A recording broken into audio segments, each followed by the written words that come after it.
আসসালামু আলাইকুম, কেমন আছেন সবাই? আশা করছি ভালো আছেন। তো আজকে আবার একটা ভিডিও নিয়ে চলে আসলাম। এখন আমি রান্না করছি লাউ চিংড়ি। তো শুরু থেকে পেঁয়াজটা ভেজে নিয়েছি তেল দিয়ে, তারপরে চিংড়ি মাছটা দিয়ে দিয়েছি। চিংড়িটা এখন ভেজে নিচ্ছি আমি একটু তেলের উপরে।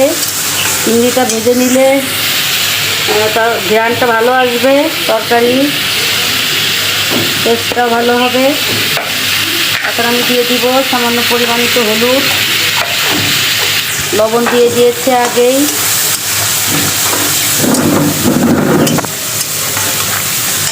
তো চিংড়িটা ভেজে নিয়েছি, এখন আমি লাউটা দিয়ে দিব। আমি এখানে ছোট ছোট কিউব করে লাউটা কেটে নিয়েছি। এখন চিংড়িটা ভাজা শেষ, আমি লাউটা এর মধ্যে দিয়ে দিব।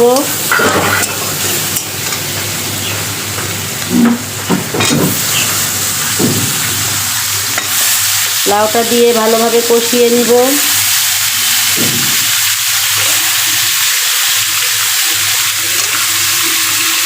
তো নতুন বাসায় আসছি, বাসা চেঞ্জ করার সময় ভিডিও করতে পারিনি, অনেক ব্যস্ত ছিলাম। সেই জন্য এখন বাসা টাসা সব গুছানো কমপ্লিট। এখন ভাবছি রেগুলার ভিডিও দিব। তো লাউটা কষিয়ে নিব সুন্দর করে, লাউ চিংড়িটা। আমি এর মধ্যে কোনো পানি দিব না, লাউয়ের থেকে যে পানি বের হবে ওই পানি দিয়েই কষানো হবে। জালটা মিডিয়াম থাকবে আর ওই পানিটা দিয়েই কষানো হবে। এর মধ্যে আমি আর বাড়তি কোনো পানি দিব না।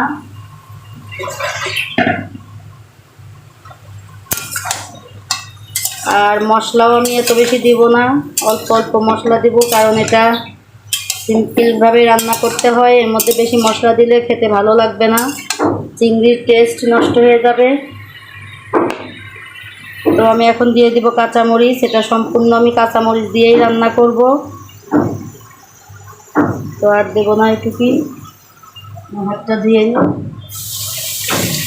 এটা আমার নতুন রান্নাঘর, এখনো গোছগাছ করতে পারিনি সেভাবে।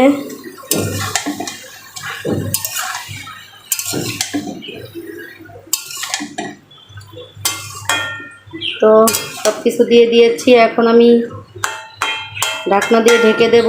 জাস্ট হলুদ, লবণ, একটু কাঁচামরিচ, পেঁয়াজ আর একটু জিরা গুঁড়া দিয়েছি, আর বেশি কিছু দেই নাই, আর কিছু দেব না। তো এটা একটু কষানো হোক, ততক্ষণে একটু দেখাই আমার পাখিদেরকে কোথায় রেখেছি। তো তার আগে আমি এটা ঢাকনা দিয়ে ঢেকে দিব। এটা কষানো হোক, আমি ঢাকনা দিয়ে ঢেকে দিয়েছি। আর এখানে আমার ভাত হচ্ছে, আর এই যে আমার বারান্দা এলোমেলো, এই যে আমার পাখিরা, এই যে আমার নতুন পাখিটা, ওর নাম আমার ছেলে চিকু রেখেছে। তো ও এই বাসায় এসে ভয় পাচ্ছে।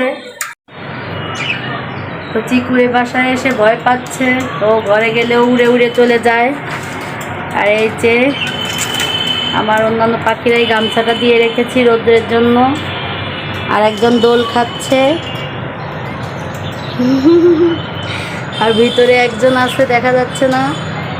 আর ওই যে উপরে একজন, ওটা তো নাগালের বাইরে চলে গিয়েছে। আর এই যে দেখেন একজন বের হয়ে আসলো। দোল খাচ্ছে, সবাই বাতাস খাচ্ছে। আজকে আল্লাহর রহমতে একটু বাতাস হচ্ছে। সকালে মনে করেছিলাম বৃষ্টি হবে, কিন্তু বৃষ্টির কোনো নামগন্ধই নাই।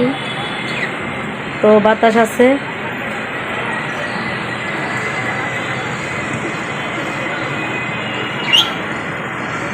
যাই হোক, তো সব কিছুই দেখাবো, এখন থেকে শেয়ার করব ঘুরিয়ে ঘুরিয়ে। তো দেখি আমার লাউটা কত দূর।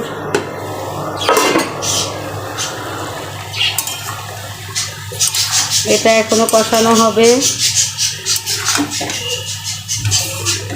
এখানে আমি কোনো পানি ব্যবহার করিনি, দেখেন অনেক পানি বের হয়ে গিয়েছে, লাউয়ের পানি। এখানে আমি কোনো পানি দিব না, জালটা মিডিয়াম করে রেখেছি। তো সাথেই থাকেন, দেখাবো, সব কিছু শেয়ার করব।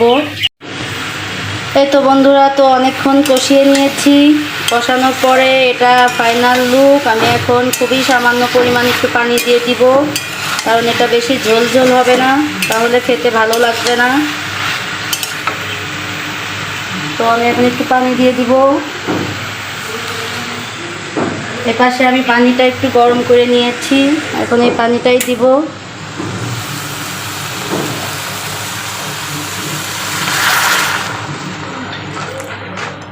তো খুবই অল্প পরিমাণে পানি দিলাম, এটা সিদ্ধ হবে যতটুকু ততটুকু।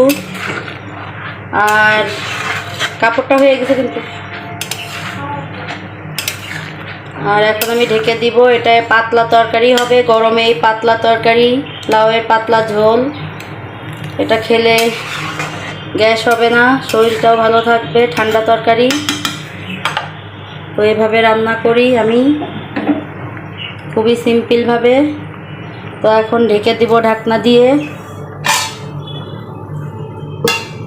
তারপরে আবার আসছি ফিরে দেখাবো। আর এখন আমি মাছের ডিমটা ধুয়ে নিব। এটা রুই মাছের ডিম, অনেকখানি হয়েছিল, তো আমি 4 ভাগের 1 ভাগ নিয়েছি, ভাজি করব এখন এটা রেডি করে নেব, তারপরে দেখাবো।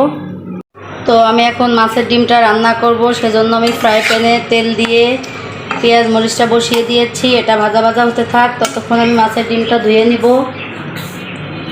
এই যে মাছের ডিমটা, এটা এখন আমি ধুয়ে পরিষ্কার করে নেব, তারপরে দেখাচ্ছি কিভাবে বসাই আমি। অনেকে সিদ্ধ করে নেয় আগে, আমি সিদ্ধ করে নিব না, আমি ডাইরেক্ট বসিয়ে দিব। এই তো বন্ধুরা, তো আমার লাউ চিংড়ির ফাইনাল লুক দেখেন, দেখতে কত সুন্দর হয়েছে। তো এভাবে সিম্পলভাবে রান্না করে খেয়ে দেখবেন, কত মজা লাগে, কত ভালো লাগে খেতে। আর এই পাশে আমি মাছের ডিমটা বসিয়ে দিয়েছি, এটা এখনও অনেক নাড়াচাড়া করতে হবে, আমি পরে দেখাবো। ওটা চুলায় বসিয়ে দিয়েছে, আস্তে আস্তে হচ্ছে। আর লাউ চিংড়িটা হয়ে গিয়েছে, আমার ভাত হয়ে গিয়েছে। এখন আমি লাউ চিংড়িটা ঢেলে নিব। এই তো বন্ধুরা, তো আমার মাছের ডিমের ফাইনাল লুক, ভাজি হয়ে গিয়েছে। আমি খুবই কম তেল দিয়ে, কম মশলা দিয়ে ভাজি করেছি। তো সব কিছু তো শেয়ার করলাম, দেখালাম। ভিডিওটা ভালো লাগলে অবশ্যই লাইক কমেন্ট করবেন, শেয়ার করবেন, সাবস্ক্রাইব করবেন, আমার ফেসবুক পেজে ফলো দিয়ে আমার পাশে থাকবেন। সবাই সুস্থ থাকবেন, ভালো থাকবেন। আল্লাহ হাফেজ।